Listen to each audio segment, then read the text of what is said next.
नमस्कार मित्रांनो, मराठी वार्ता या चॅनलमध्ये आपले सहर्ष स्वागत आहे. मित्रांनो, मराठी वार्ता या चॅनलमध्ये आपण शासनाचे नवनवीन येणारे योजनाबाबत माहिती, तसेच सरकारी योजना, शासकीय जी.आर. तसेच नवनवीन अपडेट्सबाबत माहिती या चॅनलद्वारे तुमच्यामार्फत देण्याचे काम करत असतो.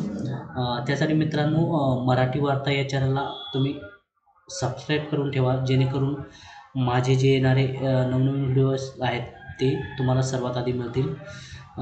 आणि व्हिडिओ आवडल्यास तुम्ही व्हिडिओला नक्की लाईक आणि शेअर करा. मित्रांनो, उद्यम आधार नोंदणी करण्यासाठी आपल्याला गुगल क्रोममध्ये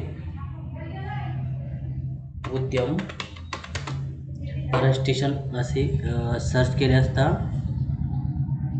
सर्वप्रथम जी लिंक येईल त्या लिंकला आपल्याला क्लिक करायचं आहे. तर येथे मी उद्यम रजिस्ट्रेशन हे बघा मित्रांनो, इथे Udyam registration 0 cost no fee and free registration इथं दाखवत आहे, त्याला आपल्याला क्लिक करायचं आहे.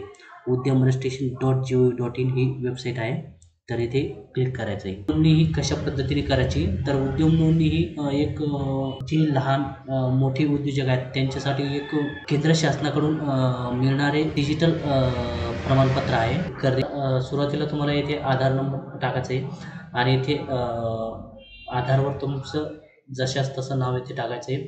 त्यानंतर इथे खाली दाखवत असलेल्या बॉक्सला क्लिक करून OTP तुम्हाला इथे पाठवायचा आहे. नंतर OTP पाठवल्यानंतर आलेला जो आधार ला जो तुमचा मोबाईल नंबर लिंक आहे त्या नंबरवर एक OTP येईल. तो OTP इथे टाकून तुम्हाला व्हेरीफाय करायचे आहे. त्यानंतर इथे पॅन नंबर टाकायचा आहे. पॅन नंबर टाकल्यानंतर इथे तुम्हाला पॅन व्हेरीफाय करायचे आणि त्यानंतर इथे पुढची प्रोसेस आपल्याला इथे करायची आहे. तर मी हे सर्व इथे फॉर्म आधी सगळं फिलअप करून घेतलेलं आहे, तर तुम्हाला एकदा सर्व मी समजून सांगतो. तर इथे त्यानंतर तुम्हाला इथे विचारतं you have filed the ITR for this year. तर तुम्ही 21-22मध्ये ITR वगैरे भरलेला असेल तर इथे येस करा, अन्यथा नो करा. त्यानंतर डू यू हॅव GSTIN. तुमच्याकडे GSTIN जर असेल, GSTIN नंबर वगैरे काढलेला असेल तुम्ही, तर त्यासाठी तुम्ही इथे येस करू शकता, नसता इथे नो करायचं आहे. त्यानंतर मित्रांनो, इथे तुम्हाला उद्यम रजिस्ट्रेशन म्हणजे कोणाच्या नावाने तुम्हाला उद्यम रजिस्ट्रेशन करायचं आहे, तर इथे तुम्ही आधार व्हेरिफाय केल्यामुळे इथे ऑटोमॅटिक इथे नाव येईल. तर हे काही टाकायची आपल्याला गरज नाही. त्यानंतर आहे ते मोबाईल नंबर इथे टाकून घ्या. ईमेल ID इथे तुम्ही टाकून घ्या. त्यानंतर कॅटेगरी इथं दाखवत आहे मित्रांनो. MSMEच्या जे कॅटेगरी आहेत ते कॅटेगरी इथे दिलेल्या आहेत, तर तुम्ही ह्या तुमच्या माहितीस्तव तुम्ही वाचून घेऊ शकता. SC, OBC, ST, वुमन्सला जे काही कॅटेगरी आहेत त्या कॅटेगरी वाईज कॉन्ट्रीब्युशन इथे केलेलं आहे. त्यानंतर मित्रांनो, इथे तुमचं सामाजिक वर्ग म्हणजे कॅटेगरी तुम्हाला इथे सिलेक्ट करायची. जनरल असेल जनरल, SC, ST, OBC. तर इथे मी OBC करून घेतो, कारण की मी ज्यांचा फॉर्म भरत आहे ते OBCमधून आहेत. त्यानंतर इथे जेंडर इथे सिलेक्ट करायचं आहे, मेल फिमेल. त्यानंतर स्पेशली ब्लॅक. त्यानंतर इथे तुम्ही जर दिव्यांग असाल तर इथे दिव्यांगसाठी येस करा, अन्यथा नसेल तर नाही करा. त्यानंतर इथे उद्यम का नाम म्हणजे तुमच्या व्यवसायाचे नाव इथे तुम्हाला टाकायचं आहे. त्यानंतर इथे युनिटमध्ये पण तुमचं एक का नेम म्हणजे युनिट, तुमचं जर उद्यममध्ये काही युनिट वगैरे असेल तुम्ही हेच येथे टाकू शकता. म्हणजे जे तुमचं काही उद्यमचं नाव असेल तेही येथे तुम्ही टाकू शकता, किंवा वेगळं काही युनिट असेल तर ते तुम्ही इथे टाकू शकता. त्यानंतर आहे लोकेशन ऑफ प्लांट, म्हणजे तुमच्या तर लोकेशन टाकल्यानंतर इथे सर्व माहिती इथे पत्ता माहिती भरल्यानंतर ॲड मोड करायचं आहे. नंतर इथे तुमची माहिती इथे सेव्ह होईल.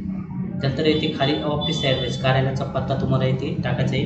जर तुमचा कार्यालय पत्ता आणि उद्योगाचा पत्ता एकच असेल तर सारखा असेल तर तुम्ही इथे तो सारखा टाकू शकता. त्यानंतर मित्रांनो, गेट लॅटिट्यूड अँड लॉंगिट्यूड हे ते क्लिक करून तुम्हाला तुमच्या व्यवसायाचं लोकेशन येथे तुम्हाला सेट करायचं आहे. तर येथे तुम्ही झूम करून याला सेट करू शकता. त्यानंतर मित्रांनो, इथे 15 नंबरला स्टेटस ऑफ एंटरप्राइज, यामध्ये डेट ऑफ रजिस्ट्रेशन म्हणजे तुम्हाला रजिस्ट्रेशन दिनांक इथे टाकायचा आहे. त्यानंतर मित्रांनो, वेदर प्रोडक्शन बिझनेस काउन्सिल म्हणजे तुमचा व्यवसायाचे उत्पादन हे चालू झाले किंवा नाही. जर चालू झाले असेल तर तुम्ही येस करा, अन्यथा येथे नो करा. नो केल्यानंतर इथे तुम्हाला डेट टाकायची गरज नाही. पण यांचा व्यवसाय हा चालू आहे, त्यामुळे मी इथे येस करतो. त्यानंतर मित्रांनो इथे तुम्हाला तुमच्या बँकची डिटेल्स येथे टाकायची.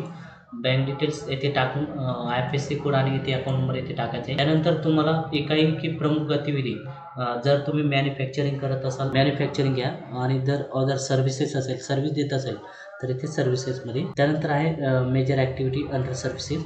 येथे नॉन ट्रेडिंग ट्रेडिंग करत असेल तर ट्रेडिंग करा आणि नॉन ट्रेडिंगसाठी नॉन ट्रेडिंग करा. कोड इथे तुम्हाला टाकायचा आहे. तर इथे मी मॅन्युफॅक्चरिंगसाठी इथे बघा कन्स्ट्रक्शनसाठी मी भरत आहे कन्स्ट्रक्शन ऑफ बिल्डिंग. तर इथे कन्स्ट्रक्शन ऑफ बिल्डिंगसाठी मी कोड घेतला आहे बघा. कोड माहिती नसेल तर तुम्ही सिम्पली इथे कन्स्ट्रक्शन वगैरे जे काही तुम्ही टाईप कराल त्या रिलेटेड सगळे ॲक्टिव्हिटीज येथे तुम्हाला दिसतील. तर मी ते कन्स्ट्रक्शन सर्च करतो. तर हे बघा मित्रांनो इथे construction of building carried out on account basic और ऑन फी कॉन्ट्रॅक्ट बेसिक. तर इथे हे ऑप्शन मला दिसले. तर हे ऑप्शन रिलेटेड आहे तुमच्या ॲक्टिव्हिटीजच्या रिलेटेड. तुम्ही कोड येथे सिलेक्ट करू शकता. तर मी हा कोड येथे सिलेक्ट केलेला आहे आणि हा कोड मी इथे ॲड केलेला आहे. त्यानंतर इथे आपल्याला नियोजित व्यक्तींची की संख्या म्हणजे तुमच्या व्यवसायामध्ये किती पुरुष स्त्री आणि अदर्स म्हणजे संख्या आहेत कामगारांची एम्प्लॉईची संख्या आहेत. तर इथे तुम्ही ती संख्या इथे टाकायची आहे. त्यानंतर आय हेअर बाय या चेकबॉक्सला क्लिक करायचे आणि त्यानंतर इथे आपल्याला ही माहिती दाखवत आहे. तर ही माहिती तुम्ही वाचून घेऊ शकता.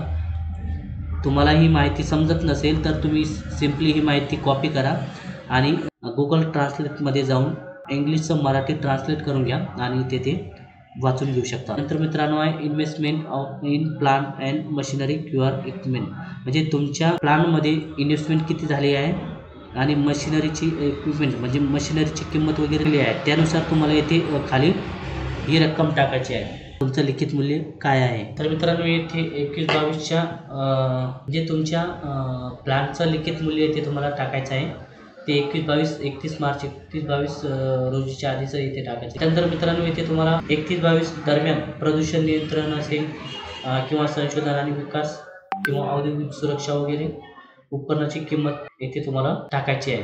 तर हे तुम्ही येथे एक स्वयंघोषणा आधारित डिक्लेरेशन देतात अशा पद्धतीने इथे तुम्हाला टाकायचं आहे. नंतर इथे आहे प्लांट आणि मशिनरीचे जे इक्विपमेंट आहे त्या ए आणि बी यांची म्हणजे ए आणि बी यांची उलाढाल म्हणजे येथे यांची उलाढाल तुम्हाला इथे ऑटोमॅटिक ही रक्कम दाखवली जाईल. त्यानंतर इथे तुमचा टोटल टर्नओव्हर ड्युरिंग 21-22च्या दरम्यानचा टर्नओव्हर येथे तुम्हाला टाकायचा आहे. त्यानंतर हे एक्सपोर्ट टर्नओव्हर येथे ऑटोमॅटिक हे याच्या ए बी आणि ए बीचा इथे टोटल काउंट होईल आणि बीचा ड्युरिंग येथे तुम्हाला दाखवलं जाईल आणि इथे नेट टर्नओव्हर येथे तुम्हाला ए आणि बीचा दाखवलं जाईल. तर हे ऑटोमॅटिकली येथे तुम्हाला काही करायची गरज नाही. त्यानंतर तुम्हाला येथे are you interested getting registered on government e market GeM पोर्टलला तुम्हाला रजिस्ट्रेशन येथे हवं असेल तर येस करा. त्यानंतर you are interested getting register TREDS portal येथे TREDS पोर्टलला तुम्हाला जर रजिस्ट्रेशन पाहिजे असेल तर येथे येस करा. हे रजिस्ट्रेशन ऑटोमॅटिक इथे येस केल्यानंतर होऊन जाईल. तुम्हाला बाकीची काही गरज नाही येतं. त्यानंतर you are interested getting registered on national career service NCS पोर्टलला इथे त्यासाठी येस करा. त्यानंतर NSIC B2B पोर्टलला येस करा. त्यानंतर in domain and business email ID तर you are interested availing free in domain and business email ID जर तुम्हाला हे तुमच्या व्यवसायाचे ईमेल ID आणि डोमेन वगैरे फ्री ऑफ कॉस्ट पाहिजे असेल तर येथे तुम्हाला येस करायचे अन्यथा नो करायचे. त्यानंतर येथे जिल्हा उद्योग कार्यालय इथे तुम्हाला निवडायचे आहे. त्यानंतर submit and get final OTP याला तुम्हाला क्लिक करायचे. तर याला क्लिक केल्यानंतर जो आधारचा रजिस्टर्ड मोबाईल नंबर आहे तो येथे आपल्याला जवळ पाहिजे. त्यावर एक OTP येईल. तो OTP येथे आपल्याला टाकायचा आहे आणि त्यानंतर आपल्याला फॉर्म सबमिट करायचा आहे. तर इथे मी ओके बटनावर क्लिक केला. तर मित्रांनो इथे तुम्हाला सुरुवातीला हा कॅप्चा तसा इथे टाकून घ्यायचा आहे. कॅप्चा टाकून घेतल्यानंतर मोबाईल तुमच्या आधारला जो नंबर लिंक आहे त्या नंबरवर एक OTP आलेला असेल तो OTP इथे टाकून घ्यायचा आहे आणि फायनल सबमिट बटनावर क्लिक करायचं आहे. आणि जर तुम्हाला रिसेट OTP करायचं असेल तर रिसेट OTPला क्लिक करायचं आहे. तर मी ते फायनल सबमिट इथे करतो. सगळी माहिती एकदा तुम्ही तपासून घ्यायची त्यानंतर फायनल सबमिट करायची.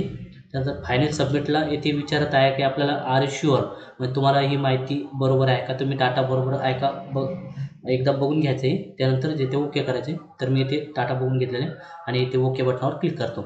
ओके बटनावर क्लिक केल्यानंतर लगेच आपल्याला, तर मित्रांनो हे बघू शकता उद्यम रजिस्ट्रेशन .u येथे मला मेसेज येथे दाखवत आहे की उद्यम रजिस्ट्रेशन सक्सेसफुली सबमिटेड. तर आपण असा मेसेज आल्यानंतर लगेच आपण उद्यम रजिस्ट्रेशनची प्रिंट ऑनलाईन काढू शकतो. तर आपण येथे कॉपी केलेला उद्यम रजिस्ट्रेशन नंबर येथे टाकायचा आहे.